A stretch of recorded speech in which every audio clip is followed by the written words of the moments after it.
Sanjay, tell me what was going through your mind as you were sitting in the courtroom listening to everything unfold today. My stomach was in knots and still is, and I think the emotions finally coming out from that, little tears. I hope these are tears of joy for the future.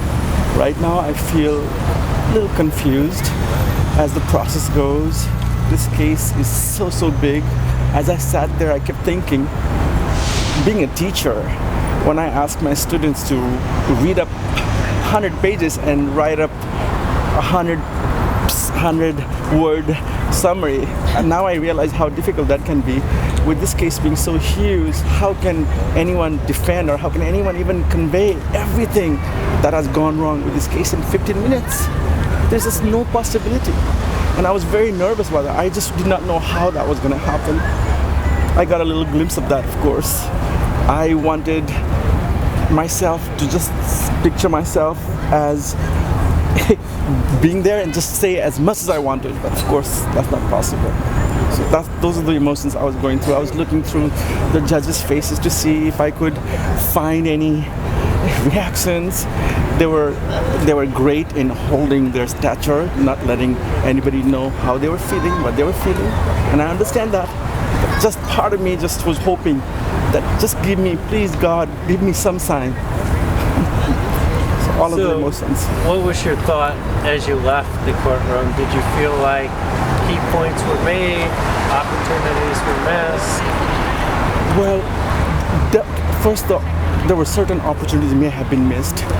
For example, the translation issue is a huge issue. Even one of the judges, when he kind of said, well, he kind of reiterated in some ways, and I don't want to interpret that, but the topic about, well, maybe it was after the age of 18 only that something like this happened, or he agreed to that. And I think that would have been a great time to say, but even that admission was written, inserted by the accuser. So even that, and this is why everybody's fighting about this. This is not about admission, this is not about guilt. This is about this case completely blown out of proportion to where it is. And the positive side that I saw, and of course the time was a factor.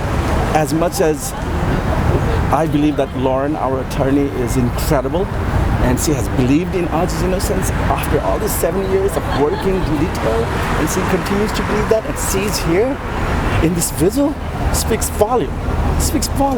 But more importantly, I just saw her passion in there. I did. In that 15 minutes, I wish my students were just as passionate about mathematics, the subject I teach, like her. So I really thought that was a great point there.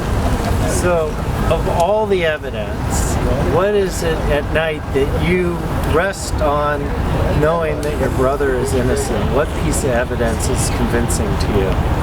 For me, without a doubt, the translation. Without a doubt, translation. There is no question about that.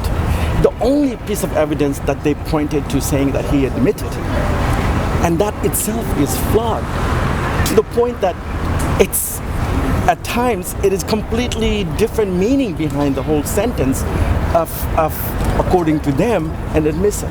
So that's the number one.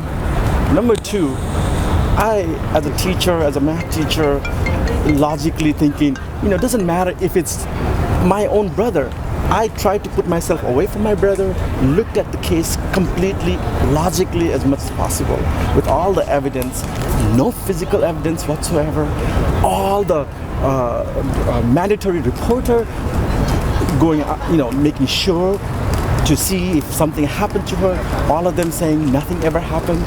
All of that gives me a little peace at night time, saying that there will be justice someday. I hope it's today. I hope it's in the near future. I know that I'll be anxiously waiting for decision.